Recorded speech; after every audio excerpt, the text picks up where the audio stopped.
ఓం తత్సత్.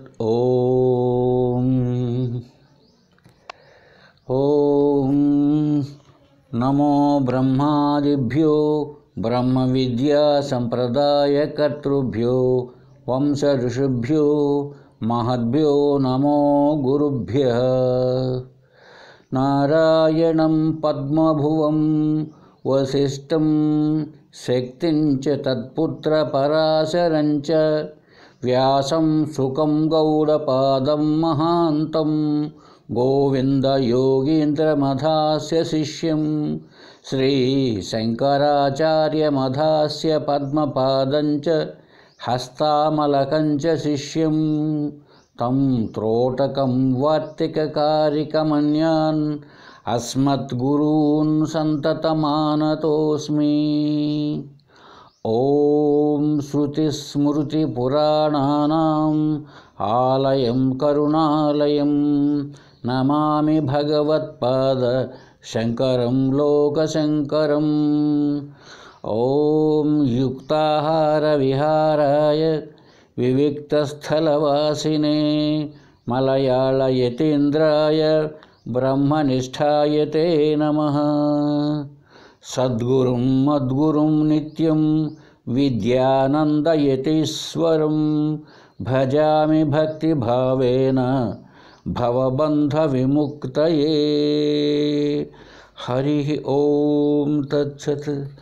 ఓం సహనావవతు సహనౌ భునక్తు సహ వీర్యం కరవావహై తేజస్వినావధీతమస్తు మా విద్విషావహై. ఓం శాంతి శాంతి శాంతి. మనం ఆత్మ సాక్షాత్కారము అనే గ్రంథాన్ని అధ్యయనం చేస్తున్నాం. ఇది వేదాలలోనిది.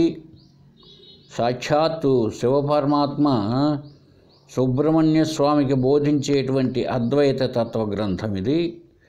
నిధిధ్యాసన అంటే ఇక్కడ చెప్పబోయేటువంటి ఆత్మయే నేను, అహం బ్రహ్మాస్మి, బ్రహ్మయేవ అహమస్మి, బ్రహ్మమే నేను అనే భావన స్థిరపడడం కోసం శివుడు బోధిస్తున్నాడు. ఇక్కడ ఈ గ్రంథంలో ఇక సిద్ధాంతపరంగానూ తర్క సంబంధంగానూ ఏముండదు. నిశ్చయం కావడానికి బోధించబడినటువంటి గ్రంథం ఇది. నిధిధ్యాసన ధ్యానం అది. సరే చూద్దామండి. నిన్న 18వ శ్లోకం చెప్పుకున్నాం. ఈరోజు 19 చూద్దాం. తస్మాత్ ఆత్మా సదా వేద్యస్సు విచార్య విచక్షణైః పర అపర విభాగేన స్థూల సూక్ష్మ విభాగశః. తస్మాత్ కాబట్టి, కావున అంటే ముందేదో చెప్పాడు కాబట్టి అనాల. ఏంటి చెప్పాడు ముందు 18వ శ్లోకంలో చూద్దాం ఒక్కసారి వెనక్కి వెళ్ళి. నేను చెప్పినటువంటి విషయం, అవిజ్ఞాతః పశుః సోహి సృష్టిధర్మ సమాశ్రితః విజ్ఞాత శాశ్వతః శుద్ధః స శివః న అత్ర సంశయః అని చెప్పేశాడు శివుడు. అంటే అవిజ్ఞాతః ఆత్మ అంటే ఏంటో తెలియనటువంటి వాడు, బ్రహ్మ అంటే ఏంటో తెలియనటువంటి వాడు, తన స్వరూపం ఏమిటో తెలియనటువంటి వాడు, వాడిని ఏమన్నారు? అవిజ్ఞాతః, ఆత్మజ్ఞానం లేనివాడు. సృష్టి ధర్మ సమాశ్రిత, ఈ సృష్టి అంతా ఉంది, కనిపిస్తుంది జగత్తు, వీటి ధర్మాలనే ఆశ్రయించి ఉన్నాడు వాడు. ఇదే సత్యం, ఈ శరీరమే సత్యం. ఈ శరీరాన్ని, ఈ సృష్టిని చేసిన ఆయన కానీ ఉన్నాడు అక్కడ. ఆయనే దీన్ని పోషిస్తున్నాడు, ఆయనే దీన్ని లయం చేస్తాడు. నా నొసటి రాత ఆయనే చేశాడు. కాబట్టి ఈ సృష్టి ధర్మాన్ని ఇలాగే సమాశ్రిత ఆశ్రయించి ఉంటారు లోకంలో 90%. 90 ఏంటి, 99 కూడా. కాబట్టి ఇదంతా లోకధర్మాన్ని ఆశ్రయించి ఉండడం, సృష్టి ధర్మాన్ని ఆశ్రయించి అసలు ఉన్నది ఏమిటో, నీ స్వరూపం ఏమిటో తెలియక నడుచుకుంటూ ఉంటాం. లక్షలాది మంది జనాన్ని ప్రోగు చేసేసి అందరికీ అదే చెప్తూ ఉంటాం, అట్లే అనుసరిస్తూ ఉంటాం మనం కూడా. నిన్న రాత్రి శివరాత్రి అండి. ఒక మహానుభావుడు, ఆయన ఎటువంటి జ్ఞానమో తెలియదు, లక్షల జనం స్టేజీ పైన శివాయ పరమేశ్వరాయ చంద్రశేఖరాయ నమో భవాయ గుణసంభవాయ శివతాండవాయ నమో, అలాగా భజనలు, బ్రహ్మాండమైన మ్యూజిక్ ఆర్కెస్ట్రా అంతా పెట్టుకొని వాళ్ళంతా వాయిస్తూ ఉంటే, ఒకవైపు స్టేజ్ పైన ఆయన డ్యాన్స్ చేస్తూ ఉంటే చూసే వాళ్ళంతా డ్యాన్సులు చేస్తూ ఉన్నారనమాట, లేచేసి తన్మయత్వం చెందిపోయారు పాపము. చూడండి, లక్షల జనం. అటువంటి వాళ్ళ టర్న్ ఓవర్ ఒకసారి పేపర్లు వేశారు. దక్షిణాదికి చెందిన ఒక స్వామీజీ సంవత్సరానికి 2500 కోట్లు టర్న్ ఓవర్ అంటారు. ఒక అమ్మగారికి అదే పద్ధతిలో దాదాపు 3,000 కోట్లు, ఈయనకి 2,500 కోట్లు టర్న్ ఓవర్. కర్ణాటకకు చెందిన ఒక స్వామీజీ టర్న్ ఓవర్ కూడా అంతే, వచ్చిపోయి 2,000. ఏంటి చెప్పండి ఇది? ఏం చేస్తున్నాం మనం లోకాన్ని? సృష్టి ధర్మాన్నైనా పాటించేది, దానికంటే పైన ఏముందో కనీసం బోధ. అమాయక జనాన్ని ఊగిస్తూ కాలం గడిపేయడం, అదే శివరాత్రి అంటే. ఆ శివరాత్రిలో శివుడు అంటే ఏంటో ఆత్మజ్ఞానాన్ని పెంపొందింపజేయాలి కానీ డ్యాన్సులు, పాట కచేరీ సరే బాగానే ఉంది, మనకెందుకు? వాళ్ళంతా ఎవరంట? సృష్టి ధర్మ సమాశ్రిత, వాళ్ళే కదా విజ్ఞాత. వాళ్ళంతా ఏంటి? పశువు అహి, వాళ్ళంతా పశువులు, జంతువులనైనా నీకెందుకు కుమారస్వామి? అట్టాడు పశువులని తోలుకొనిపోయి దొడ్లు కట్టేసి గడ్డి, మళ్ళీ పుడతారు జంతువులు కానీ. ఇప్పుడు జంతువులు కానీ మళ్ళీ పుడుతూ ఉంటారు, ఇంకంతే జంతువే. మనిషి జన్మ కూడా రాదు నెక్స్ట్కి. ఎందుకు? సృష్టి ధర్మాన్ని నేను సత్యం అనుకుంటే. కాబట్టి జగత్తే సత్యం అనుకుంటే శాస్త్రం చెప్తోంది, వేదాలు చెప్తున్నాయి. మరి ఇది వేదం కదా, మనం చెప్పే గ్రంథం కూడా. చూడండి ఒకసారి ఉపనిషత్తుల్లో కానీ భగవద్గీత లాంటి గ్రంథాల్లో కానీ ఏం చెప్పబడినదో మనం అర్థం చేసుకుంటే, అవిజ్ఞాత పశువు అంట. సరే, మరి విజ్ఞాత తెలుసుకున్నవాడు ఏమవుతాడు? శాశ్వత. చెప్పాము నిన్న. శుద్ధ స శివ నా అత్ర సంశయ, దీంట్లో డౌటే లేదురా కుమారస్వామి. ఆ విధంగా అంటే బ్రహ్మవిత్ బ్రహ్మయేవ భవతి, పరబ్రహ్మ తెలుసుకున్నవాడు పరబ్రహ్మమే తానవుతాడు. పరబ్రహ్మ ఎటువంటిది? అది శాశ్వతం, శుద్ధం, అదే శివం కదండి. పైన చెప్పాడు. కాబట్టి ఇప్పుడు ఈ శ్లోకంలో ఏం చెప్తున్నాడు? 19లో తస్మాత్, కాబట్టి పైన చెప్పేమో గుర్తుందా? డౌట్ పెట్టుకోవకని. కాబట్టి ఏం చేయాల? సదా ఆల్వేస్ వేద్య సువిచార్య విచక్షణై, బాగా విచక్షణతో మంచి విచారణ చేయలే నాయనా. అంటే ఏంటి విచారణ చేయడం అంటే? ఆత్మ గురించే. ఇప్పుడు గురువుగారు ఉపదేశం పొందావు, పైన 18వ శ్లోకంలో చెప్పాడు ఆయన.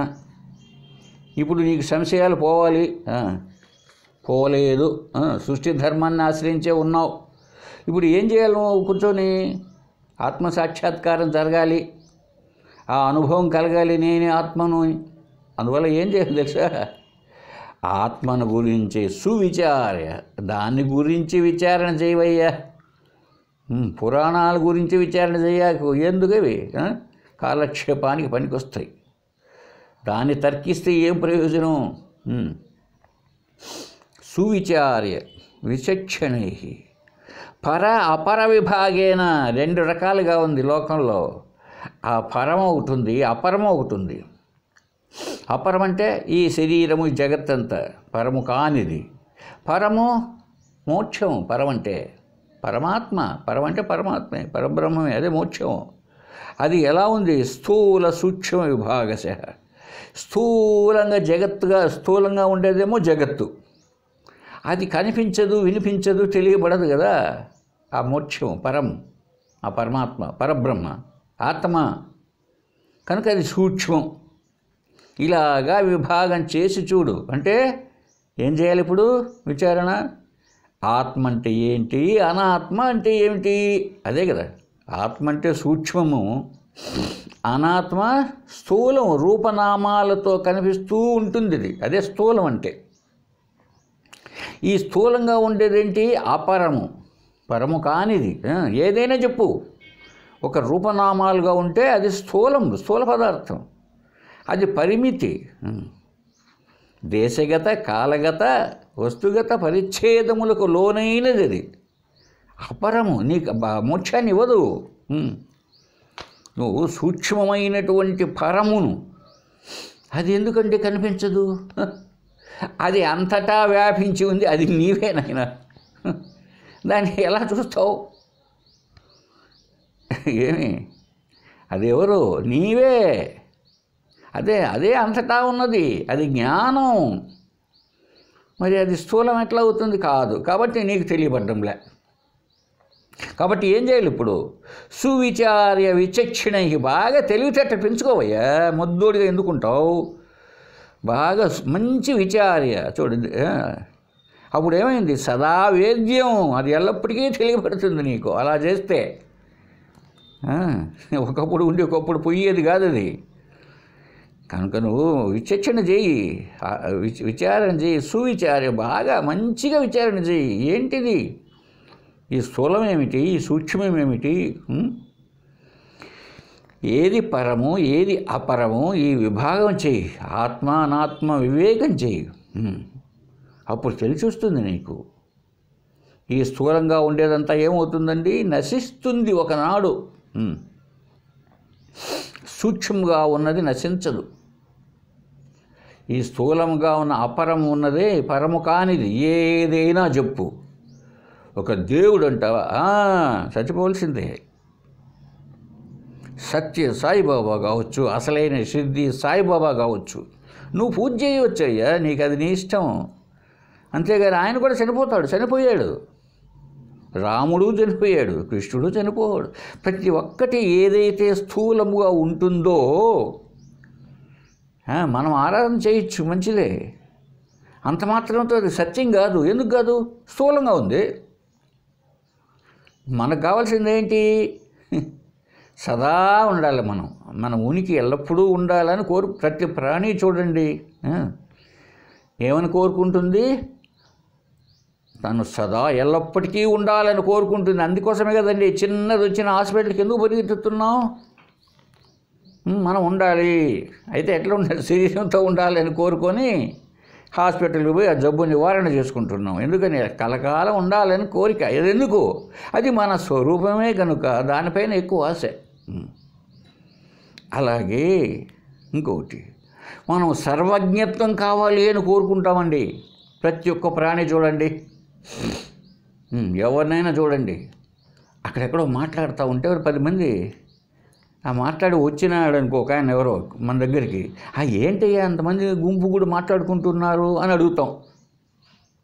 రోజు టీవీ పెట్టి వార్తలు వింటాం. అమెరికాలో ఏమైంది, ఇంగ్లాండ్లో ఏమైంది, పాకిస్తాన్లో ఏమైంది, అసలు మున్సిపల్ ఎలక్షన్స్ ఏమైనాయి, కార్పొరేషన్ ఎలక్షన్స్లో ఎంతమంది గెలుస్తున్నారు, అమరావతి కోసం ఎంతమంది పాటుపడుతున్నారు, ఇది తెలుసుకోవాలి. చూడండి, ఏం తెలుసుకోకపోతే నష్టమా? లేదు. తెలుసుకోవడం అనేది మన లక్షణం. ఎందుకు? తెలివే కదా మనం. కాబట్టి ఎప్పటికీ ప్రతి ఒక్కటి తెలియబడాలి అనే కోరిక ప్రతి ప్రాణికి ఉంటుంది. ఎందుకంటే అది సహజ స్వభావమే. ఎవ్వరు కూడా ముద్దుగా ఉండాలని కోరుకోరు. ప్రతి ప్రాణి కూడా అదే కోరుకుంటుంది. జ్ఞానాన్ని కోరుకుంటుంది, తెలియాలి తనకంతా. ఇంకా తర్వాత మూడవది ఆనందం. ప్రతి ప్రాణి తాను ఆనందంగా ఉండాలని కోరుకుంటుంది. దుఃఖం కలగాలి అని ఎవరు కోరుకోరు.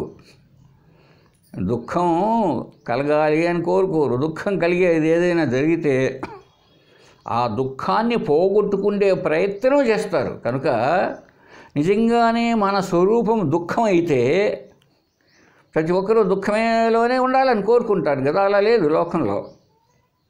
ఒకవేళ దుఃఖం కలిగిన క్షణాల్లో పోతుంది చూడండి. ఎందుకు అది మన స్వరూపం కాదు. అందువల్ల ప్రతి ప్రాణికి సహజంగా ఏమున్నది, సదా ఉండాలనేటువంటిది. తర్వాత జ్ఞానం సర్వజ్ఞత్వంగా ఉండాలి, అంతా తెలియాలి నాకు.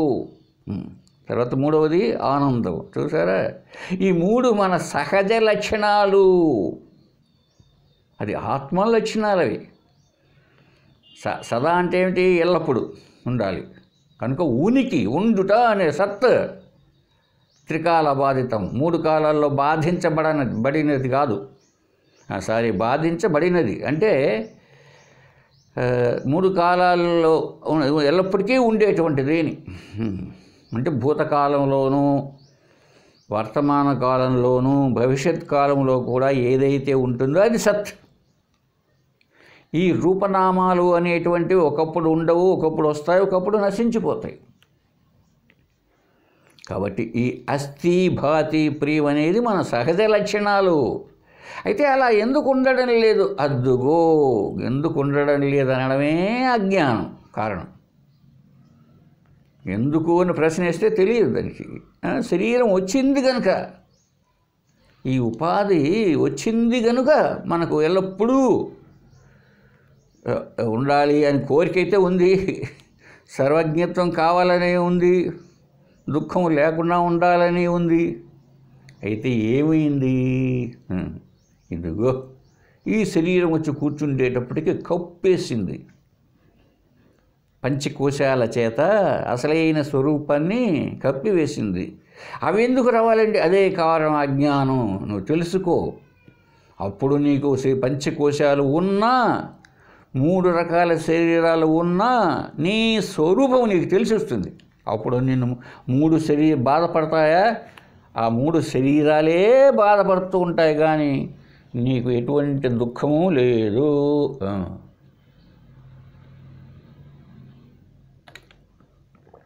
కనుక నువ్వు చేయవలసిన పని ఏంటి, ఇప్పుడు ఆత్మను గురించి విచారణ చేసుకో, తెలుసుకో, బాగా విచక్షణ చేయి, ఆలోచించు, శాస్త్రాన్ని చదువు, గురువుని, మంచి గురువుని పట్టుకో. అప్పుడు నీకు మన యొక్క స్వరూపం తెలిసి వస్తుంది. అది ఏంది, ఎట్లా విచారణ చేయాలని చెప్పాడు, పరాపర విభాగేన స్థూల సూక్ష్మ విభాగం. అలా విభజన చేసి చూడు, స్థూల పదార్థాలు ఏమున్నాయి, సూక్ష్మంగా ఏమున్నాయి. అంత నేను అనబడే ఆత్మ తప్ప, చూడండి ఒకసారి విచారణ చేయండి, అంతా స్థూలమేనండి, అంతా స్థూలమే కదా. ఆత్మ తప్ప, అంటే ఆత్మ అంటే ఏంటి, నేను అనే జ్ఞానం ఎక్కడుంది, ఇదిగో ఈ శరీరానికి వెనకాల ఉన్నది అని అనుకున్నాం సాక్షిగా, దాన్ని ఆత్మ లేక జ్ఞానం అన్నాం. దాన్ని తీసిపెట్టి ఇప్పుడు ఆలోచించండి. ఈ శరీరము, మనోబుద్ధులు, భార్య, పిల్లలు, ఈ దేశము, భారతదేశం, మన రాజంపేట వేసుకుంటా పోండి, ఇంకా ఏమేమి చెప్తారు. పైకి కూడా వెళ్ళండి, పై లోకాలకు. అడుగో అని యమధర్మరాజు అందరినీ పాపాలు చేసిన రోస్ట్ చేస్తున్నారు, వాళ్ళంతా రోస్ట్ నూనెలో వేసి కాల్చుతున్నారు. అదిగో స్వర్గలోకం, అక్కడ వాళ్ళంతా డ్యాన్సులు చూస్తూ కూర్చొని ఉన్నారు. అదిగో విష్ణులోకం, ఆయన ఆదిశేషుని పైన పనుకుంటే లక్ష్మీదేవి, భూదేవి కాళ్ళు ఒత్తుతూ ఉన్నారు. అదిగో శివలోకం, అక్కడ సాక్షాత్తు శివుడు, అమ్మగారు ఇద్దరు తాండవం చేస్తున్నారు. వాళ్ళకు కూడా శరీరాలు ఉంటాయి కదండి తాండవం చేయడానికి. కాబట్టి అవంతా కూడా స్థూలమే. మనం ఏమేమి చెబుతామో మీకు అన్నీ రాసి పెట్టుకోండి. ఇప్పుడు ఈ ఒక్కటి ఉన్నదే, ఇది విషయీ. ఇవన్నీ విషయములు. ఈ విషయి వీడే సబ్జెక్ట్, వాడే ఆత్మ. ఈ శరీరం మొదలుకొని నీకేమేమి నువ్వు చెబుతావో, ఏమేమి పేపర్లో రాస్తావో, నీకు ఏవేవి తెలియబడుతున్నాయో అవంతా స్థూలములు. అవునా?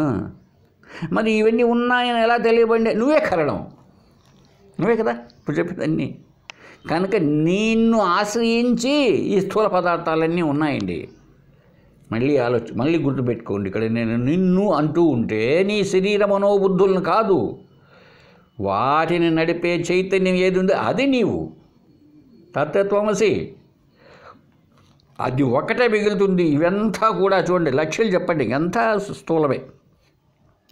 అయితే ఇవి నిజంగా ఉన్నాయా? స్థూల పదార్థాలు నిజముగా లేవు. ఎంత విచిత్రం చూడండి. ఇవి మరి కనిపిస్తున్న ఇదేనయ్యా మాయ, నిజంగా లేవు. నీవే ఆయా రూపాల్లో కనబడుతున్నావు. నీవే అంతటా ఉన్నావు కదా, నువ్వెవరు? జ్ఞానం కదా. అంతటా జ్ఞానం లేని వస్తువు ఉంటారు చెప్పండి, ఒక్కసారి ఆలోచించండి. జ్ఞానములో లేని వస్తువు ఉండదు. నీకు తెలియంది చెప్పు అన్నావు అనుకో, ఎవరినన్నా నీకు తెలియంది చెప్పలేడు. అంటే నీకు తెలిసింది చెప్తావు. అంటే అర్థం ఏమిటి?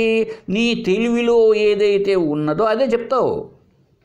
కాబట్టి సర్వత్రా నువ్వు చెప్తున్నావు అంటే ఈ స్థూలమైన పదార్థాలన్నింటిని గురించి అన్నిట్లో ఏముంది? అన్నిట్లో తెలివి ఉంది, జ్ఞానం ఉన్నది. అంటే ఎవరు జ్ఞానం? నువ్వే. ఈ మాట చెప్పితే మీకు అబ్బురముగా తోచవచ్చు. ఏంటి నేను ఎక్కడ? అవును, నువ్వంటే ఏంటి అనుకున్నావు? నువ్వు బ్రహ్మవయ్యా, జ్ఞానమయ్యా, నీ స్వరూపం. శరీరం కాదు బాబు, నీవే ఆత్మ. అయితే ఇక్కడికి వస్తే మనకు అయితే నేను ఏంది అంటే ఏదో నువ్వు ఎరకపోయినావు శరీరంలో. ఇక్కడ కుండలో ఎరకపోయిన ఆకాశం ఏడుస్తూ ఉందంట. అయ్యో, నేను అంతటా అమెరికా దగ్గర నుంచి స్వర్గలోకం వరకు వ్యాపించి ఉండేటువంటి దాన్ని, అటువంటి దాన్ని నేను చిన్న కుండలో ఇరుక్కుపోయానే అని బాధపడుతోంది. మరి ఇప్పుడు తెలివైన వాడు ఒక పెద్ద కుండ వచ్చి చెప్పినప్పుడు, వసే కుండ, నీ ముఖమారా, నువ్వు నిజంగా కుండ చేత బంధించబడలేదే. ఈ కుండ కూడా నువ్వు నీ స్వరూపం వచ్చిందే అనుకో, అది కూడా ఆకాశంలో ఉందే పిచ్చి ముఖమా. నువ్వు ఇప్పుడు అర్థం చేసుకొని తృప్తిగా ఉండు. కుండ ఎప్పటికీ ఉండదు. అది ఎంతకాలం నువ్వు ప్రారంభంతో ఉందో ఆ కుండ అనే ఆకారం నీకు అంతకాలం అలా ఇరుక్కొని ఉండాల్సిందే. ఏమి నువ్వు ఖాళీ జాగా కదా, మరి ఆ మహాకాశం కూడా ఖాళీ జాగా. మరి ఏం తేడా? నేను కుండలో ఉన్నాను కదా అంటావు. నువ్వు ఉంటే కూడా ఇప్పుడు నువ్వు తృప్తిగా ఉండు, తెలుసుకొని. ఆ కుండ పగిలిపోతుందయ్యా బాబు ఒకనాడు. కాబట్టి ఓ కుండలోని ఆకాశమా, కుండ పగిలిపోయిన నాడు నువ్వేమవుతావు? అందరి కడుపుల్లో నీవే, అందరి ముక్కుల్లో నీవే, అందరి చెవుల్లో నీవే. అక్కడ ఉండే పైన ఉండే సదాశివుని చెవులో ఉండేది నీవే. ఆయనకు కూడా గొంతులో ఉంటే గొంతులో ఉండేది నీవే. సర్వత్రా నీవే. ఎందుకు? నువ్వు ఖాళీ జాగా కదా, నువ్వు లేని చోట ఎక్కడన్నా ఉందా? నువ్వు చిదాకాశమే, నీ దుంపదగా చిత్తుతో ఉండేదానివి నువ్వు. జ్ఞానం. నువ్వెందుకు బాధపడతావు అన్నదంట కుండ వచ్చి. అప్పుడు కుండ పక్క నవ్వుకుందంట. ఏమని? ఒరే నేను ఇంతకాలము తెలియకుండా నేను కుండకు పరిమితి అనుకున్నానే, కాదే, నా ప్రారంభం ఎప్పుడు పోతుందయ్యా ఈ కుండ అనే రూపనామాలతో ఉన్న ఆకారం అని అనుకుంటుందంట.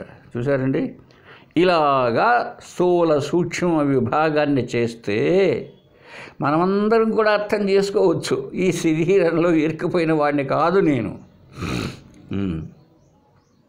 ఎందుకు? శరీరం కూడా జ్ఞానమే. జ్ఞానంలో లేదు, అంతా నేనే. శరీరం కూడా వ్యాపించింది నేనే, జగత్తును వ్యాపించింది నేనే, ఆ దేవుళ్ళను వ్యాపించి ఉండేది నేనే. కనుక ఆత్మను నేను, కనుక సర్వాత్మ, అందరి ఆత్మ నేనేనయ్యా అన్నటువంటి తెలిసి వస్తుంది. కాబట్టి నాయనా సుబ్రహ్మణ్యమా, నువ్వు ఆత్మ సదావేద్య సువిచార్య విచక్షణ, బాగా విచారణ చేసి చూడు. నువ్వు గురువు దగ్గర పోనైనా ముందు సద్గురువు దగ్గరికి పో. నీలో సాధన చతుష్టయ సంపద అనే దాంట్లో మిగిలిన ఉన్నాయో లేవో, ముముక్షుత్వం అన్నా ఉందా?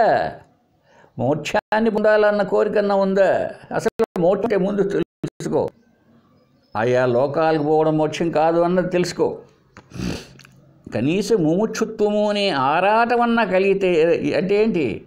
ఈ ఇహలోక పరలోక సుఖాల పట్ల కొద్దిపాటి అయినా నీ మనసులో ఏందబ్బా ఈ జన్మ, ఈ సుఖాలు, ఆ పైలోక సుఖాలు కూడా నశించేటివే కదా, ఎంత ఆలోచించు ఒకసారి. నీకే కలుగుతుంది వైరాగ్యం అంటే ఇదే. అన్నీ వదిలిపెట్టడం కాదు వైరాగ్యం అంటే, విరాగస్య భావ. అది వీటి పట్ల పెద్ద కేర్ తీసుకోకుండా అది నీలో ఆ భావాన్ని పెంచుకో. అప్పుడు ఏమవుతుంది, ఈ లోకం పట్ల నీకు విసుగు వచ్చేస్తుంది, ఉదాసీనత కలిగి ఉంటావు. అంటే ఏంటి, వస్తే అనుభవిస్తావు, లేకపోతే లేదు, దుఃఖం లేదు. ఇలాగా అన్నీ సంపాదించుకొని ముందు అప్పుడు గురువు దగ్గర పోతే బోధిస్తాడు సువిచార్యం. ఎట్లా ఎంతకాలం చేయాలండి అనే డౌట్ రావచ్చు. ఇంతకుముందు ఎప్పుడో చెప్పాను 4 రోజుల కిందట. నిద్ర వచ్చేంత వరకు, మరణం కలిగేంత వరకు అని చెప్పాడు శంకరాచార్యులు. ఏమని, ఆసుప్తే ఆమృతే కాలం న ఏ వేదాంత చింతయ. ఈ మాట అన్నాడండి, ఏదో గ్రంథం జ్ఞాపకం లేదు నాకు. నీకు నిద్ర వచ్చేంత వరకు పగులు ఈ జన్మలో, తర్వాత అంతేకాదు చచ్చిపోయేంత వరకు. అది ఏంటండి, నాకు జ్ఞానం కలిగితే మళ్ళీ చచ్చిపోయేంత వరకు అంటున్నారు మీరు. నేను 3 ఏళ్ళు 5 ఏళ్ళు 30 ఏళ్ళు గురుసేవ చేశాను, నాకు అర్థమైపోయింది, బాగా తెలిసిపోయింది. ఇంక మళ్ళీ ఎందుకండి ఆత్మవిచారణ, దాని గురించి ఈ జపము ధ్యానము అని అంటారా? కరెక్టే, జ్ఞానము అలాగే ఉంది, ఎక్కడికి పోదది. అయితే ఏమవుతుందంటే, అదో చెప్పామే, ఆ తామర కొలంలో తామరంతా ఉన్నప్పుడు, నీళ్లు తాగడానికి పోయినప్పుడు మన దోశలు తీస్తాయని మళ్ళీ కప్పి వేస్తుంది. అది వచ్చిన ఇబ్బంది. అయితే కప్పి వేసినంత మాత్రం నీళ్లు లేవా అనద్దు.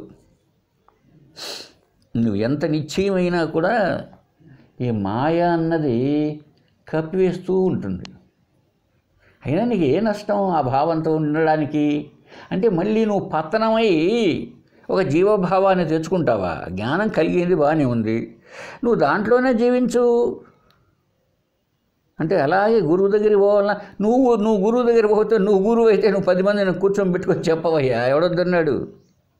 కావలసినది నీవు వేదాంత చనిపోయేంత వరకు వేదాంత చింతన చేయి, ఆ గ్రంథాలను చదువుతూ ఉండు. నీకే ఇక్కడికి అయిపోయిందనే దానికి లేదు. ఎందుకు, జ్ఞానమునకు అంతు లేదు. నీకు ఎంత, నాకు స్థితప్రజ్ఞుడిని నేను, జ్ఞానం నాకు బాగా స్థిరపడిపోయింది అంటావా? అన్నా కూడా నువ్వు చదువుతూ ఉంటే నీవు ఆనందంలో ఉంటావు. ప్రాపంచిక విషయాలు నీ జోలికి ఏం కనిపించవు కదా. లేదు, అవన్నీ మూలపడేసావు, లోకంలో తిరుగుతూ ఉంటే లోకవాసన వచ్చేస్తుంది. లేదు, ఇవన్నీ వదిలేసి ఏదో జ్యోతిష్ శాస్త్రము, పాకశాస్త్రము అనేవి చాలా ఉన్నాయి కదా, మిగిలిన శాస్త్రాలు, వాస్తు శాస్త్రము, ఇవి వాటి జోలికి వెళ్ళావనుకో, అప్పుడు నీకు శాస్త్ర వాసన తగులుకుంటుంది. అదొక వాసన అయిపోతుంది. ఎవరెవరు మీ ఇంటికి వచ్చినా, స్వామిరా మా ఇంటికి పోతానరా, మా ఇల్లు బాగుందో లేదో చూడు, అయిపోయి నీ ఆత్మజ్ఞానం కాస్త నీ వాస్తు జ్ఞానంలో ఈమిడిపోయింది. కాబట్టి లోకవాసన, శాస్త్రవాసన ఇవంతా కూడా వాసన కాకుండా పోగొట్టుకోవాలి. కాబట్టి ఆత్మచింతనలో ఉంటే నీకే ఆనందం కలుగుతూ ఉంటుంది. నీ స్వరూపాన్ని శాస్త్రం ద్వారా నువ్వే తెలుసుకుంటూ ఉండే కొద్దీ నీకు దాని పట్ల ఆనందం కలుగుతూ ఉంటుంది. ఇప్పుడు మన ముఖం మన దగ్గరే ఉంది, ఏమండి, మనకు తెలుసు బాగా ఉన్నట్టు. బాగా ఉదయం లేచావు, స్నానం చేసావు, ముఖం అంతా కూడా బాగా అయింది, తల్ల వెంట్రుకలు ఉంటే బాగా ముసలోడు అయితే పట్నెచ్చి మాలాగా తయారైంటే కాదు, బాగా వెంట్రుకలు బాగుంటే బాగా తలదూకున్నావు, రెడీ. పోతూ ఆ బయట అద్దం ఉంది, ఇంట్లో చూసుకున్నాం అద్దం, బయట పెద్ద అద్దం ఉంటే నిలబడి అలా అలా అలా అలా అలా బాగా ముఖాన్ని చూసుకున్నావు, అయిపోయింది కదా. మళ్ళీ ఎందుకు మరుసటి చూస్తున్నావు? లేదు, సాయంత్రం మళ్ళీ ఇక్కడ డ్యూటీకి పోయి వచ్చావు, వస్తానే నేరుగా మళ్ళీ ఆ రూమ్లో పోయి కాదు, బయటే ఉంది అద్దం, పెద్ద అద్దం గోడకి, మళ్ళీ ఒకసారి చూసుకున్నాం ముఖాన్ని, అట్లా అట్లా అట్లా అట్లా తిప్పి, తల అట్లా అట్లా అట్లా అట్లా తిప్పి, ఆహో ఎంత బాగుందయ్యా నా ముఖం అనుకొని పోతున్నావు. రోజు అదే కదా చేసే పని. ఎందుకు చేయాలి? అలా నీ స్వరూపాన్ని నువ్వు చూసుకోవడంలో నీకు ఆనందం ఉంది. నీ ముఖం బాగుందో లేదో, నువ్వు అందగాడివో కాదో తెలియదు, నీకు నీవే ఆనందం. ముక్కు సొట్టగా ఉందనుకో, ఆయన అర్థంలో చూసుకుని ఆయన మురిసిపోతూ ఉంటాడు. ఎందుకు?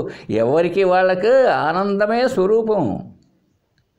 కనుక నిద్రపోయేంత వరకు, మరణం కలిగేంత వరకు వేదాంత చింతన చేస్తే వచ్చే నష్టమేం లేదు.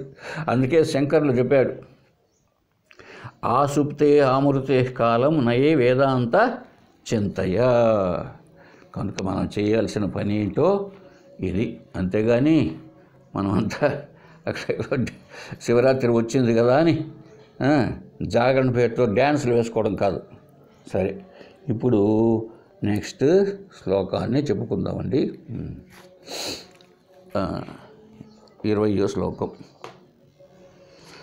పరః పరమనిర్వాణం స్వ అపర సృష్టిభేదతః స్థూలో మంత్రమయః ప్రోక్త సూక్ష్మః ధ్యానైక సంస్థితః. ఆ భావాన్నే కొనసాగిస్తున్నాడు శివుడు కుమారస్వామితో. అదే విషయం చెప్తున్నాడు. ఇంతకుముందు శ్లోకంలో పర అపర రెండు చెప్పాడు కదా. పరం అంటే మోక్షము, పరమాత్మ, పరబ్రహ్మ లేక ఆత్మ, అది పరమమైనది, గొప్పది. పరమాన్నం అంటే ఏమిటి? అన్నంలో గొప్పదని, ఆహారంలో. కాబట్టి అది పరమం. అపరం అంటే స్థూలంగా ఉండే జగత్తు, ఇది చెప్పుకున్నాం. ఇప్పుడు అదే ఆ విషయం వస్తుంది. పరః పరమనిర్వాణ స్వ అపర సృష్టిభేదతః స్థూల మంత్రమయ ప్రోక్త సూక్ష్మ ధ్యానైక సంస్థితః. అది ఏంటి? ఒకసారి భావాన్ని చూస్తే పరం అంటే ఏంటి? మోక్షం. దాన్నే పరమ నిర్వాణం అంటారు. పరః పరమ నిర్వాణ అన్నాడు మంత్రంలో. కాబట్టి పరమ నిర్వాణం అంటే మోక్షం.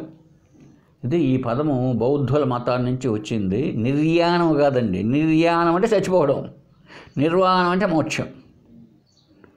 యోగ వాసిష్టంలో కూడా చివరి ప్రకరణం 6 ప్రకరణలు అయితే నిర్వాణ ప్రకరణం అదండి. చచ్చిపోయేదని కాదు. నిర్వాణం అంటే మోక్షం, తాను పరమాత్మ కావడమే. ఇది పరమ. తర్వాత అపరం, అపర సృష్టిభేదతః. ఈ అపరమైనది ఉందండి, శరీరం మొదలుకొని జగత్తంతా. ఇది ఎలా ఉంది? సృష్టిలో భేదాల వల్ల ఇది ఉంది. ఇది జగత్తంతా సృష్టిలో భేదాలు రకరకాలే ఉండలే మనకే. మనుషులు, జంతువులు, చెట్లు, పుట్టలు, ఇవంతా సృష్టిలో ఉన్న భేదాల మేరకు ఉండేది అపరం. అంటే ఈ జగత్తు అనాత్మ అందం. తర్వాత స్థూల మంత్రమయ. ఈ స్థూలమైనదంతా మంత్రమయము. ఒరే, చాలా విచిత్రంగా ఉంది కదా మనకు. జగత్తంతా మంత్రమయం అంటే అసలు మంత్రము అంటే ఏంటంటే మన్న తరయతి ఇది మంత్ర, మనసును తరింపజేసేది మంత్రం. ఏమండి? ఈ స్థూల జగత్తు కూడా మన మనస్సును ఏం చేస్తుంది తెలుసా? ఆనందంలో పెడుతోంది మన మనసును. చూడండి, ఈ స్థూలమైన ప్రపంచం కూడా మనకు మంత్రమయం అనేటప్పటికి అబ్బా ఏంటి ఈ జగత్తంతా, ఈ కుక్క నక్క ఇదంతా కూడా ఇదంతా మంత్రమయం అంటుంది వేదం అంటే. కరెక్టే. మంత్రం అంటే ఏమిటి? మనస్సును తరింపజేస్తుంది. ఇప్పుడు జగత్తులో ప్రతి ఒక్కటి చూడండి, మన మనసుకు ఆహ్లాదంగా ఉందా లేదా? ఆహ్లాదం కాకపోతే తోసేస్తాం, నాకు వద్దని. నేను దోసేయచ్చు, ఇంకొకరికి ఇష్టమే. ఒకరికి కాకపోతే ఇంకొకరికి ఇష్టం. ఇదే సృష్టి ధర్మం అంటే. ఇదే మంత్రమయం. పొద్దున్నే ఇడ్లీ పెట్టారండి, చాలా బాగుంది ఇడ్లీ సాంబార్. ఇప్పుడు అది ఆ ఇడ్లీ ఏం చేసింది? నా మనసుకు ఆహ్లాదాన్ని ఇచ్చింది కదా. ప్రతి ఒక్కటి లోకంలో చూడండి, ఎక్కడో కాఫీ తాగాం, అది మంత్రమయమే. ఆ చెట్టు కనపడింది, వేప చెట్టు, హాయిగా కూర్చోండి ఇద్దరు మాట్లాడుకుంటా. అక్కడ పోయి కూర్చున్నాం, ఆరుగుపోయిన మనం కూడా కాసేపు రాజకీయం విందామని. వాళ్ళంతా మాట్లాడుకుంటూ ఉన్నారు ప్రస్తుత రాజకీయాన్ని గురించి. అది మంత్రమయమే. మనసుకంతా ఆహ్లాదంగా ఉంటే కదా అది మాట్లాడేది. లేదు గుళ్ళో చూస్తే శివరాత్రి కాబట్టి అందరూ పెట్టుకొని ఎగురుతున్నారు, చెప్పినా ఇప్పుడే డ్యాన్సులు వేస్తున్నారు పెద్దగా. అది కూడా మంత్రమయమే. ఎందుకు ఆనందాన్ని ఇస్తుంది. వాళ్ళు లీనమైపోయినారు చూడండి, సమాధి స్థితిలోకి వెళ్ళారు. కొంతమంది ఊగుతూ ఉంటారు, ఇట్లా దెయ్యమా ఏదో అంటారు వాళ్ళకి, దేవుడా దెయ్యమా పట్టిందంట. చూడండి ఎంత విచిత్రంగా ఉందో. వాళ్ళంతా ఆ దేవుళ్ళు వచ్చి వీళ్ళకి పట్టినారు పెద్దగా. ఆ దెయ్యాలకి ఏం పనిలే, వీళ్ళకి వచ్చి పట్టేటప్పుడు ముఖ్యంగా ఆడవాళ్ళకి ఊగిపోతున్నారు వాళ్ళు. ఇదంతా ఏంటి? స్థూలమైంది. సూక్ష్మ. సో చూడండి ఎక్కడ చెప్పాడు, సూక్ష్మ ధ్యానైక సంస్థిత. ధ్యానంలో నీకు ఏక సంస్థిత, ఒకటేగా ఏదైతే ఈ జగత్తు ఎంత కాకుండా ఒకటేగా ఏదైతే నువ్వు ధ్యానం చేస్తే లభ్యమైనదో అది సూక్ష్మం. అంటే ఈ జగత్తు రెండు రకాలుగా ఉంది, స్థూలముగా సూక్ష్మముగా. అంటే పరముగా అపరముగా. జగత్తు కాదు, పరమము అపరం. పరం అంటే పరబ్రహ్మ, మోక్షం, అదే నిర్వాణం. ఇది ఈ లోకాలు. ఇది అపరమైంది ఏది? ఈ శరీరం మొదలుకొని జగత్తు, దేవుడు, ఇవంతా కూడా స్థూలం. ఇదంతా ఇది బాగా కళ్ళకు కనపడుతుంది, చెవులకు కనపడుతుంది, స్థూల పదార్థాలు కదా. నాలుగు తెలియబడుతుంది, ఇంద్రియాల చేత గోచరించబడుతుంది, లేదా మనసు చేత ఆలోచించబడుతుంది. మరి అపరమైనది, సూక్ష్మమైనది అలా లభ్యం కాదు. నిధిధ్యాసన చేస్తేనే, అదే ధ్యానం చేస్తేనే. ఎందుకది ఏక సంస్థిత అయింది. ధ్యానైక సంస్థిత, సూక్ష్మ ధ్యానైక సంస్థిత. అది కేవలం ధ్యానం చేస్తేనే అన్నాడండి. ఇక్కడ ధ్యానం అనేటప్పటికి మళ్ళీ మనం ఒక బొమ్మను పెట్టుకోను, అది కాదండి. ఇక్కడ నిధిధ్యాసన, దాన్నే భావన చేయడం, దాని గురించే మనసు పెట్టడమే. అలా పెట్టినప్పుడు సూక్ష్మమైనటువంటి ఆ ఏకత్వం ఉన్నదే. ఏకత్వం అంటే ఏంటిది? అద్వైత స్థాయి అంటే ఏంటిది? పరమతత్వం, ఆత్మ. అది తెలియబడుతుంది అని చెప్పాడండి. అది కనుక శ్లోకం అద్భుతంగా ఉంది ఇది. ఇప్పుడు పరమ నిర్వాణ, అపర సృష్టిభేదత, స్థూల మంత్రమయ ప్రోక్త, సూక్ష్మ ధ్యానైక సంస్థిత. ఈ విషయాన్ని మనం బాగా గుర్తుపెట్టుకోవాలి. ఈ రెండు ఉన్నాయి, తప్పదు. ఒకటి స్థూలంగా ఉంది, అది సూక్ష్మంగా ఉంది. వీటిలో మనం ఇప్పుడు నిర్వాణం అంటే ఏంటి? వాస్తవానికి మోక్షం. మోక్షం అంటే ఆనందమేనండి. మోక్షం ఆనందమే, బ్రహ్మానందమే. దుఃఖం అనేది కాదు, ఆనందమే మోక్షం, ముక్తి. అదే ముక్తి. తాను బ్రహ్మానంద స్వరూపుడు కావడమే ముక్తి. ఆత్యంతక దుఃఖ నివృత్తి, పరమానంద ప్రాప్తి, ముక్తి. ఇది నిర్వచనం అండి. ముక్తి అంటే ఆత్యంతక దుఃఖ నివృత్తి. కొంచెం కూడా దుఃఖం లేకుండా నివృత్తి, పోవడం. ఇంకా దుఃఖం ఉండకూడదు, కొంచెం కూడా ఉండకూడదు. మళ్ళీ పరమానంద ప్రాప్తి, అది పరమానందాన్ని పొందడం. ఈ ఆనందంలో ఇంకా క్షణికం కూడా ఉండదు దుఃఖం.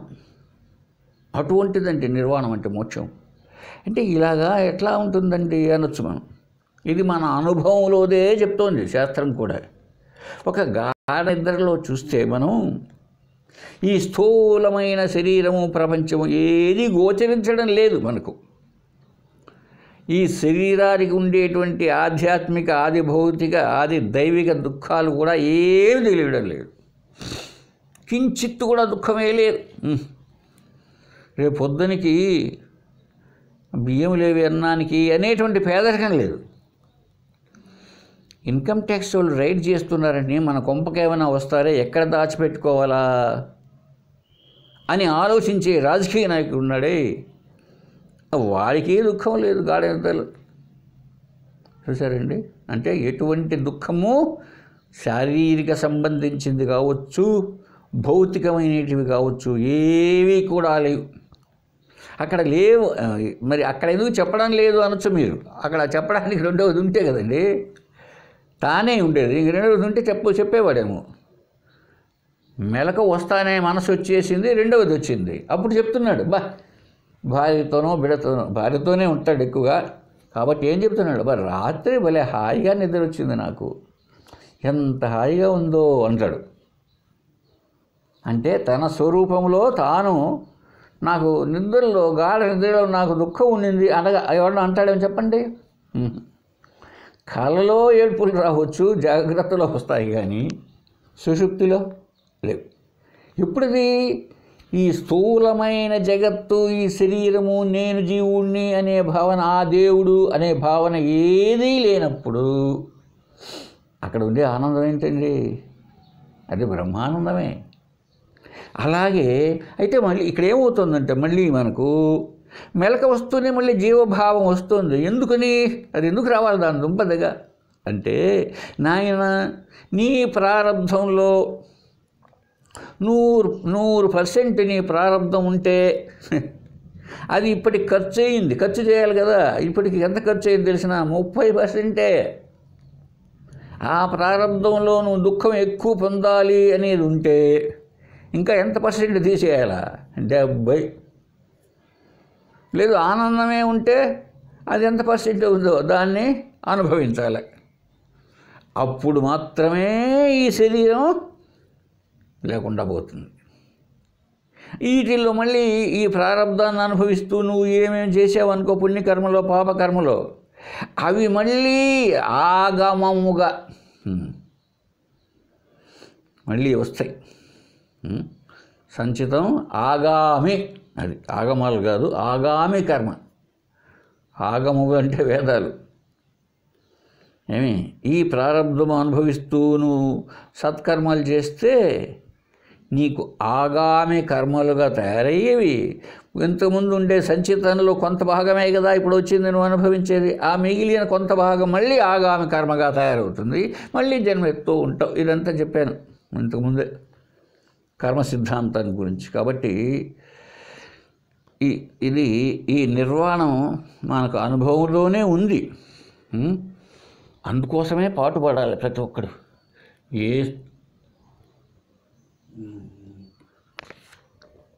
ఏ స్థూల పదార్థాన్ని నువ్వు, ఏ స్థూలాన్ని కోరినా, స్థూలమైనది ఇంతకుముందు చెప్పిన స్టార్టింగ్లో గత శ్లోకంలో, స్థూలమైనది నశిస్తుంది. నశించేది నువ్వు పొందే లాభం అయ్యా. సరే, కాబట్టి నిర్వాణం అంటే ఆనందం. పరమం అంటే ఏంటి? శ్రేష్టమైన, అంటే మోక్షం, శ్రేష్టమైనటువంటి ఆనందం.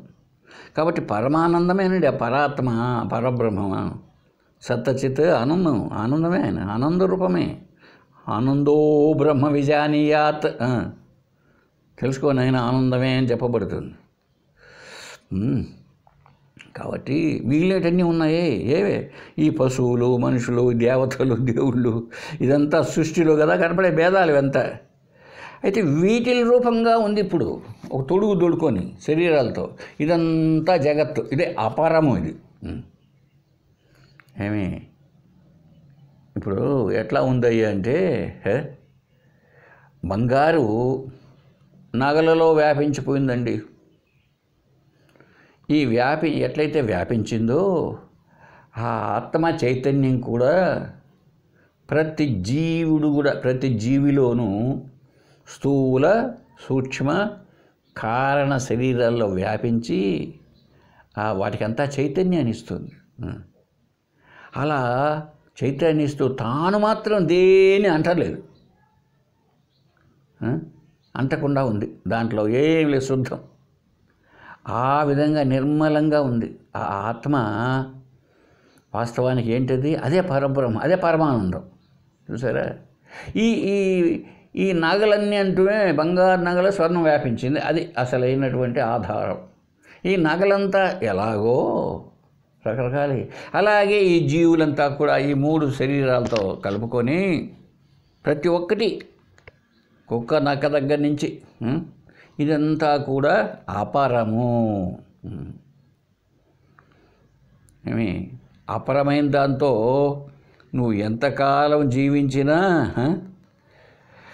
ఇదంతా ఏమీ వృద్ధికి రాదు. కాబట్టి ఏం చేయాలి? జ్ఞానాగ్ని సంపాదించుకోవాలి. ధ్యానమునందు ఆత్మధ్యానం నందే నిలకడ కలిగి ఉండాలి. ఆత్మధ్యానంలోనే. ఎందుకని ఆ ఏకంగా ఉండే స్థితిని మనం తెలుసుకోవాలి. ఏకస్థితి అది. ఒకటే ఉన్నది ఒకటే అని తెలియాలి, రెండవది లేదు.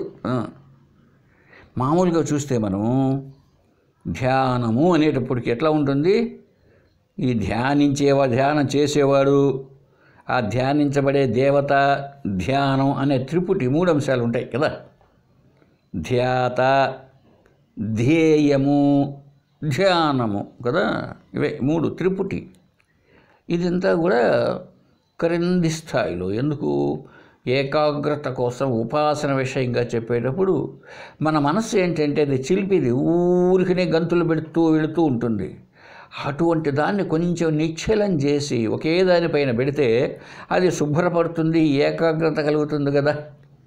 అందుకోసం ఒక నామమో లేక ఒక రూపమో పట్టుకొని మనం దాన్నే భావన చేస్తూ ఉండడమే ధ్యానం. ఏమండి? ఇది మామూలు స్థాయి. కొంచెం ఆత్మధ్యానం అనేటప్పటికీ అక్కడ ధ్యాత, ధ్యేయము, ధ్యానము లేదు. ఎందుకు లేదు? అది ఒక రూపంతో ఉండేది కాదు. మరి ఎలా ధ్యానం చేయాలండి? అలానే. ఎలా? ఆత్మకు శరీరం లేదు, అది సర్వత్రా వ్యాపించి ఉంది. ఈ ఈ ఈ లక్షణాలనే ధ్యానం చేయాలి. రూపం లేనప్పుడు ఆ స్వరూప ధ్యానం, ఆత్మ అంటే ఏంటో తెలుసుకొని ఆ లక్షణాలనే భావిస్తూ ఉండాలి. అంతే కదా, ఇంకేముంది? ఆకారాలతో ఉండేది కాదు. ఆకారాలతో ఉండేదంతా కూడా ప్రాథమిక స్థాయి ధ్యానం. అది ఎందుకు పెట్టారంటే, ఇప్పుడు చూడండి, మన మనస్సు ఎప్పుడు గంతులు పెడుతూ ఉంటుంది కదా. అలా పెట్టే మనసును ఒక్కచోటికి తీసుకురావాలంటే చాలా కష్టం.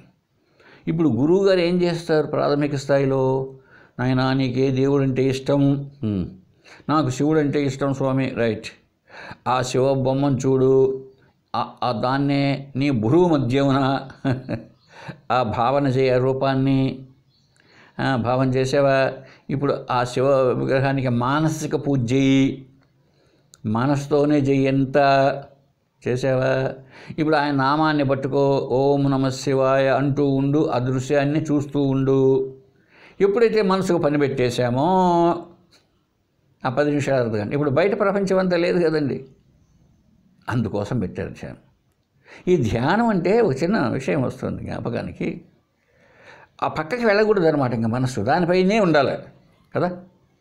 ఒక మహానుభావుడు మన ఆంధ్రాలోనే ఒకసారి 2 సార్లు చూశాను ఆయన క్లాసుని. అందరినీ ధ్యానంలో కూర్చోబెడతాడు ఆయన. కూర్చోబెట్టిన తర్వాత ఆయన ఏం చేశాడంటే, పిల్లను తీసుకొని వాయిస్తూ ఉంటాడు. మీరు ఏమీ భావన చేయొద్దంటాడు, నా పిల్లని గోవిని వింటూ ఉండమంటాడు. నువ్వు మంత్రాన్ని కానీ యంత్రాన్ని కానీ ఏం చూడగాకంటాడు. ఆ పిల్లని గోవిది అయిపోతానే అప్పుడు అడుగుతాడు అందరినీ, నీకు ఏమి అనుభవం కలిగింది అని. ఒక ఆయన లేచాడు, లేచి నాకు ఆకాశంలో నక్షత్రాలంతా కనిపించాయి అంటాడు. వెరీ గుడ్ అంటాడు. ఇంకొక ఆయన లేచేసి నాకు ఆకాశంలో మంచి వెలుతురు కనిపించింది అంటే, అదేనయ్యా ఆత్మ అంటాడు ఈయన చెప్పే ఆయన. అలా కొనసాగుతూ ఉన్నదండి. ఒక అబ్బాయి లేచి, స్వామి ధ్యానం కరెక్ట్గా జరిగేట్టుగా ఉంటే మనసు పక్కకు పోకపోతే ఇవన్నీ ఎలా కనపడినాయి అన్నాడు. ప్రశ్న ఏవి? అయ్యేంటి ఆకాశంలో నక్షత్రాలు, ధ్యానం చేసింది నక్షత్రాలనా? అదేదో ఆకాశంలో జ్యోతి, నువ్వు ధ్యానం చేసింది జ్యోతినా? కాదు కదా. నీ ధ్యానం పిల్లను వాయిద్యం పైన కదా ఉండాలా. మరి అవి చెప్తుంటే మీరు రైట్ రైట్ అంటున్నారు ఏ స్వామి అని అడిగాడు ఆ మహానుభావుని. ఆయన ఏమన్నా తెలుసా? ఛీ, ఏమనుకున్నావు నువ్వు, ఇటువంటి ప్రశ్న వేస్తున్నావు, చొప్పదంటూ ప్రశ్నలన్నీ కుదా అన్నాడు. అయిపోయిందండి. మీకు అర్థమైంటుంది సబ్జెక్ట్, నేను చెప్పిన సబ్జెక్ట్. కాబట్టి ధ్యానం చేసేటప్పుడు ధ్యానంలో కొంతమంది అంటూ ఉంటారు, ఏం కనపడు, ఏం చూసావు నువ్వు? ధ్యానం అంటే ధ్యేయాన్ని దాటి వెళ్ళకూడదు, ఆ భావాన్నే కలిగి ఉండు. దాన్ని ఆ భావాన్నే నువ్వు ఏదైతే చూస్తున్నావో వింటున్నావు, ఆ శబ్దాన్ని వింటున్నావో లేక దాని నుంచి పక్కకు పోకూడదు అన్నమాట. అప్పుడు కదా నీకు ధ్యానం కుదిరినట్టు. ఇటువంటి వాళ్ళు కూడా లోకంలో బ్రహ్మాండంగా సంపాదించి వాళ్ళకు కూడా అటువంటి గురువులకు కూడా గొప్ప గొప్ప అనుయాయులంతా ఉన్నారండి లోకంలో. ఏమి అట్లాంటి ధ్యానం కాదు మనం చెప్పేది. ఇప్పుడు ఎటువంటి ధ్యానం చెప్తున్నాం? నీవు ఆత్మధ్యానంలో ఉండు. ఆ భావాలు ఇప్పుడు ఈ ధ్యానం అయితే ఏం చేస్తాం? ఒక రూపాన్ని దేన్ని ఒకదాన్ని చేస్తూ ఉంటాం మనం. అలా కాకుండా ఇక్కడికి వచ్చేటప్పటికి ఇక్కడ మళ్ళీ ఆ ధ్యానాన్ని ఎందుకు చెప్పినట్టు శివుడు? ధ్యానంలో అయితే ధ్యానంలోనేమో ఏకం అంటున్నాడు కదా. మరి ఏకం ఉన్నప్పుడు ఆయన చెప్పేది ఏమిటి? ఆ మూడు ఉంటాయి కదా అక్కడ. ఏవి? ధ్యాత, ధ్యేయము, ధ్యానము, మూడు త్రిపుటి ఉంటుంది కదా. మరి ఏం చెప్తున్నాడు ఆయన అంటే చూడండి, ఈ ధ్యానాన్ని గురించి చూస్తే మీరు శంకరాచార్యులు రచించినటువంటి ఒక్కసారి వివేక చూడామణికి వెళితే ఆ వివేక చూడామణిలో మీకు ధ్యాన శ్లోకములు అని కనపడతాయండి. అవంతా నేను ఇప్పుడు చెప్పలేను. అయితే కొన్ని చెప్తానండి. చూడు ఇక్కడ ఏం చెప్పాడు, ఎట్లా ధ్యానం చేయాలనో చెప్పాడు.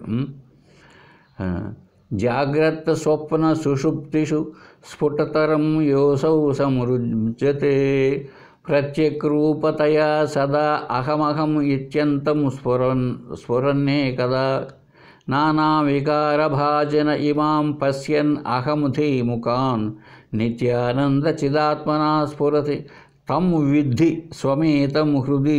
దాన్ని తెలుసుకో, అది హృదయంలో పట్టుకో, మనసులో. ఎట్లా ఏంటి ధ్యానం చేయాలంటే చెప్తున్నాడు చూడండి. జాగ్రత్త స్వప్న సుషుప్తులలో స్ఫుటంగా స్వయంగా ప్రకాశించే దానిని అహంగా రూపంగా, సదా ప్రత్యేగాత్మ రూపంగా భాషించే దానిని, అహంకారం మొదలుకొని వివిధ నామరూపాలను తెలుసుకునే దానిని, అంటే అహంకారం నుంచి అంటే అంతఃకరణ నుంచి మొత్తం జ్ఞానేంద్రియాలు కర్మేంద్రియాలు అన్నిటినీ తెలుసుకుంటూ ఉందో సచ్చిదానంద స్వరూపమైన దానిని, అటువంటి ఆత్మ నీవే అని నీ మనసులో తెలుసుకో. చూసారా? ఇంకా చాలా గొప్ప ఉన్నాయి అక్కడ ధ్యాన శ్లోకాలు. చూడండి, ఇంకొకటి చెప్తాను, ఒకటి రెండో ఊరికే గుర్తుకు. జాతి నీతి కులగోత్ర దూరగం నామరూప గుణదోషవర్జితం దేశకాల విషయాతివర్తియత్ బ్రహ్మతత్వమసి భావయాత్మని. నీ మనసులో బ్రహ్మతత్వమసి, ఆ బ్రహ్మ రూపము నేనేనని భావం చేయనైనా అంటూ చెప్తున్నాడు. ఈ జాతి నీతి కులము గోత్రాల కంటే అతీతంగా, ఈ నామరూప గుణ దోషాలు లేకుండా, దేశకాల వస్తు పరిచ్ఛేదము లేనిదే ఉండేటువంటి పరబ్రహ్మమే నీవై ఉన్నావు. ఈ విషయాన్ని అర్థం చేసుకొని భావన చేస్తూ ఉండు. చూసారండి ధ్యానం. అలాగే చాలా ఉన్నాయి ఇక్కడ. ఈ విషయాన్ని అదే కొనసాగిస్తాడు అక్కడ ప్రతి శ్లోకంలో. యత్పరం సకల వాగగోచరం గోచరం విమల బోధ చర్చుషః శుద్ధ చిద్ఘనమనాది వస్తు యత్ బ్రహ్మతత్వమసి భావయాత్మని.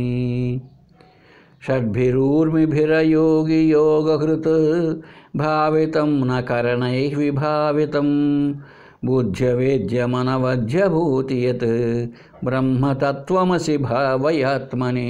చూడు, ఇలాగా చాలా ఉన్నాయండి చాలా గ్రంథాల్లో. ఆ వివేక చూడమని లాంటి గ్రంథాన్ని తప్పనిసరిగా ప్రతి ఒక్కరూ అధ్యయనం చేయాలండి. చాలా గొప్ప గ్రంథం శంకరాచార్యుల వారిది. సరే, అంటే ఏంటి ఈ అద్వైత ధ్యానం అంటే? ఏదో రూపనామాలతో ఉండేది. ఆ భావననే మనం మనసులో, అది పద్మాసనం వేసుకుంటావో ఈచరేసి అనుకుంటావో పడుకుంటావో తెలియదు. ఆ లక్షణాలను బ్రహ్మ యొక్క లక్షణాలనే భావం చేయడం. ఇది అప్పుడు ఏమవుతుంది, ఉన్నది ఒకటే అని తెలుస్తుంది. అది సాధారణంగా ధ్యానంలో ఈ మూడు ఉంటాయి కదా, ఆత్మధ్యానంలో ఉండేది ఒకటే. ఇక నేనే అని చెప్తున్నాను కదా అక్కడ. అప్పుడు అలా చేస్తూ చేస్తూ వస్తే ఏమవుతుంది, ఆ భావాన్ని అర్థం చేసుకొని, ఇప్పుడు అక్కడ శివ అంటే ఏంటో శివరూపాన్ని పెట్టుకొని చూసాం. ఇక్కడ అర్థమైంది, మనకు అర్థమైన విషయాన్ని బాగా భావన చేయడానికి మనసుతో ఇది ధ్యానం. ఇలా చేస్తే అప్పుడు ఏమవుతుంది తెలిసిన, ఈ జగత్తు, ఈ దేవుళ్ళు, ఈ జీవుళ్ళు అంతా కూడా ఇదంతా సూక్ష్మము, ఇది సత్యం కాదు, ఇది అపరము అని చెప్పేశాడండి. కనుక చాలా గొప్ప బోధ. సరే, బాగానే ఉంది. ఇక్కడికి వచ్చేటప్పటికి ఇంకొక తర్వాత శ్లోకంలో 21 చెప్పి ఇంకా కొనసాగిస్తున్నాడు శివుడు.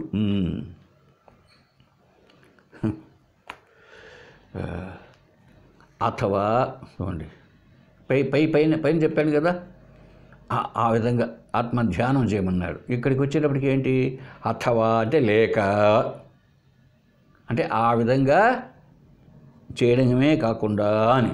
అథవా అంటే అది కాక అని, కాకుండా ఆర్ అంటాం ఇంగ్లీష్లో అలాగా.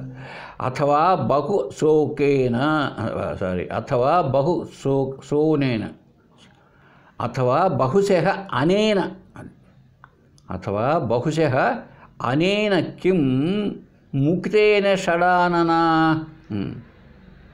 వాక్ వికల్ప విశేషేణ మనస్సమ్మోహకారిణ.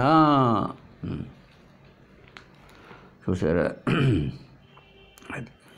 ఏం చెప్పాడు ఇక్కడ. దానికంటే ఆత్మధ్యానం అంటే బహుశః అనేన కిముక్తేన షడానన, ఓ షడానన, షట్ ఆనన అంటే 6 ముఖములు కలిగిన వాడా అని. షణ్ముఖి అంటే మనం 6 ముఖం, సుబ్రహ్మణ్య స్వామికి పేర్లు 6 ముఖాలు ఉంటాయి కాబట్టి 6 ముఖం. దాన్నే ఇప్పుడు ఆయన షడానన అన్నాడు. ఆయన ఇంతకుముందు చెప్పాను కదా నీకు,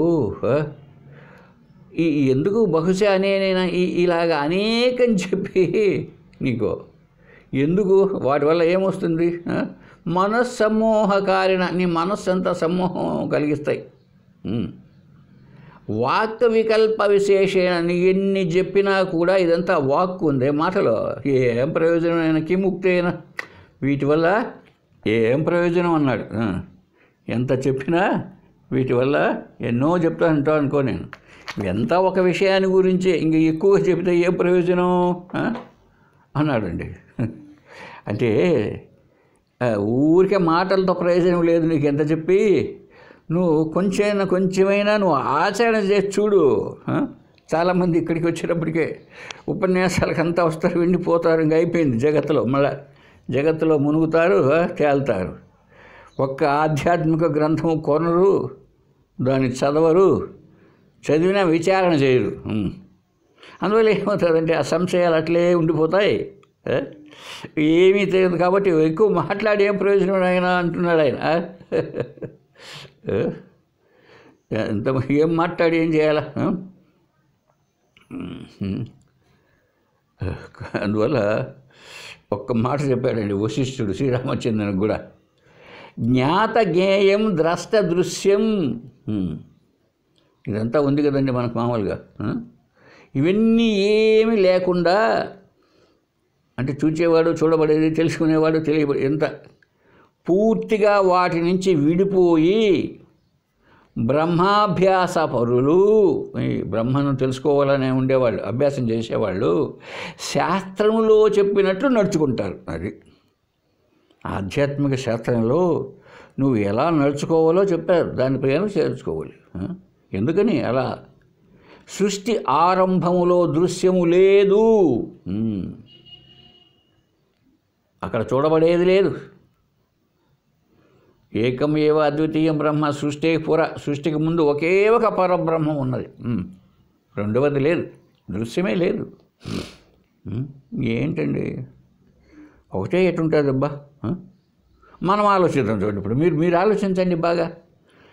మన గాఢ నిద్రలో సృష్టి లేదు కదండి, ఉందా?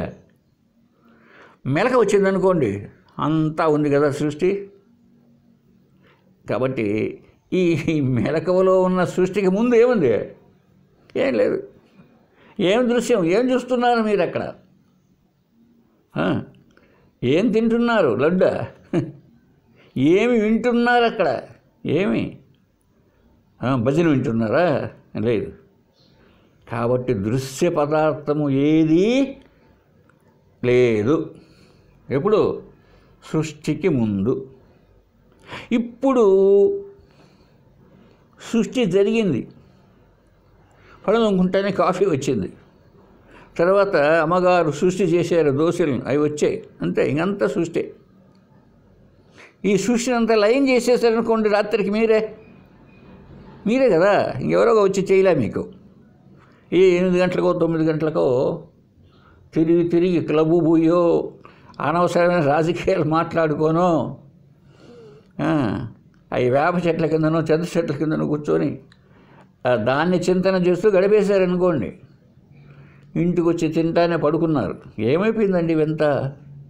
ఈ భార్య బిడ్డలు, ఉద్యోగం, మీరు విన్న ఆ పాలిటిక్స్, ఇవంతా ఏమైనాయి? అంతా లయమైపోయింది. అప్పుడు ఎవరున్నారు? మీరు లేరా? మీరే. అప్పుడు మీరు ఫలానా ఆఫీసర్లో ఎంపీడీఓ గారా మీరు? ఏం లేదు. లేదా రాజకీయంగా ఉండే ఎంపీనా మీరు? లేదు. మరి ఎవరు? ఏం లేదు. ఎందుకు? శరీరం లేదు అంటే దృశ్యమే లేదు కదండి. కనుక చూడండి, శాస్త్రము మనం అవగాహన ఇట్లాంటివన్నీ గ్రంథాల్లో రాయరండి, ఎక్కడో చూడండి, మీరు వినండి. ఆ మొట్టమొదట్లో వేదాలను కూడా రచించేటప్పుడు మన అనుభవానికంటే వ్యతిరేక్తంగా రాయకూడదండి, అది తప్పు. మన అనుభవాన్ని బేరీజు వేసుకొని రాయాల్సిందే. ఎందుకు? మనం వెస్టి ఇండివిజువల్. అసలు వీడిని నువ్వు పరిశీలించకుండా ఇంకేం పరిశీలిస్తావయ్యా? 2 మెతుకులు 4 మెతుకులు ఉడికింది లేదు తెలుసుకోకుండా కొండలో అంతా ఏం చెప్తావు? కనుక మన అనుభవాన్ని మించి ఎక్కడ జరగదండి. అందుకే ఇప్పుడు నేను కూడా చెప్తూ ఉంటా, శృతి యుక్తి అనుభవాన్ని బేరీజ్ వేసుకొని మనం అర్థం చేసుకోవాలి. కనుక వెళ్ళనిక ఈ సృష్టి ఆరంభంలో దృశ్యం లేదు. నిజానికి సృష్టి అనేది ఎప్పుడూ లేనే లేదు. అబ్బా చూడండి, వశిష్ఠుడు చెప్పాడు, నిజానికి ఏం లేదు, అంతా మన మనసు చేస్తుంది సృష్టి. మన మనసులో టీ తాగాలనిపించింది అనుకోండి, అప్పుడు టీ వస్తుంది మనకు. కాఫీ కావాలంటే కాఫీ వస్తుంది. మనస్సే కదా కల్పించింది. మరి ఏంటి ఆ కల్పన? కాబట్టి అదంతా ఏంటది? మిథ్య. రామా, ఈ జగత్తు అంటే నీవు నేను లేము. ఎంత అద్భుతంగా ఉందో! అంటే ఈ శరీరంతో ఉండేవాళ్ళం కాదు, ఇది మిథ్య. ఈ జ్ఞానం కలగడమే బ్రహ్మాభ్యాసం. ఇటువంటి జ్ఞానం కలగడమే దీన్ని ఏమన్నారు? బ్రహ్మాభ్యాసం అన్నారండి. కాబట్టి మనం కూడా అటువంటి బ్రహ్మాభ్యాసాన్ని చేయాలి. అంతగా కనిపిస్తూ ఉన్నా అంతా లేదు, ఉన్నది ఒకటే. ఎంతగా కనిపిస్తోంది కదా అనొచ్చు. ఎంత కనిపిస్తున్నా ఒకటే. ఇది బ్రహ్మ అభ్యాసం, ఆత్మాభ్యాసం. దీన్ని ఇంకొక పేరుతో చెప్తే మన మనసులో ఆత్మాకార వృత్తి లేదా బ్రహ్మాకార వృత్తి. వృత్తి అంటే ఒక జ్ఞానం, మనోజ్ఞానం, అక్కడ కనపడే ఒక యోచన, ఒక భావన. ఆత్మను నేనే అన్నటువంటి మన మనసులో నిలకడగా ఉంటే అప్పుడు దాన్ని ఆత్మాకార వృత్తి అంటారు. ఇప్పుడు మనకు విషయాకార వృత్తి ఉన్నదండి. చూడండి, ఇప్పుడు మనమే విషయాలన్నిటినీ మనసులో పెట్టుకొని అట్లా జీవిస్తున్నాం, నిశ్చయంగా పెట్టుకొని. ఇప్పుడు ఒక లడ్డు, తిరుపతి లడ్డు తెచ్చి ఇక్కడ పెట్టారనుకోండి, చిన్న పిల్లవాడికి దాని టేస్ట్ తెలీదు. ఆ తర్వాత దాని టేస్ట్ తెలుసు. అదేనండి వృత్తి, విషయాకార వృత్తి. ఇప్పుడు మనకు ఆ లడ్డు పెడుతూనే ఇది ఈ విధంగా ఉంటుంది, ఇది తిరుపతి లడ్డు మంచి రుచిగా ఉంటుంది అని తెలుసు కదండి. అయిపోయి ఆ విషయాకారు ప్రింట్ అయింది. ఎందుకు? చాలా కాలము దాని గురించి మనం తిని తిని తిని చూసి అలాగే మనం కూడా కొంతకాలం నేను ఆత్మను నేను జీవుని కాదు అనేటువంటి దాన్ని కల్పిస్తే దాని గురించిన ఒక వృత్తి మన మనసులో ఏర్పడదా? తప్పనిసరిగా ఏర్పడుతుంది. అదే ఆత్మానుభవము, అదే బ్రహ్మానుభవము. అయిపోయింది. అదే ఆత్మ సాక్షాత్కారము. తెలిసిపోయింది నీకు పూర్తిగా. ఇంకా సాక్షాత్కారం కాదా? అదే సాక్షాత్కారం అంటే ఏదో కాదు. సరే, నెక్స్ట్ క్లాస్లో ఈ శ్లోకాన్ని గురించి ఇంకొంచెం ముందుకు వెళదాం. హరి ఓం సత్సత్. ఓం పూర్ణమదః పూర్ణమిదం పూర్ణాత్ పూర్ణముదచ్యతే పూర్ణస్య పూర్ణమాదాయ పూర్ణమేవావశిష్యతే. ఓం శాంతి శాంతి శాంతి.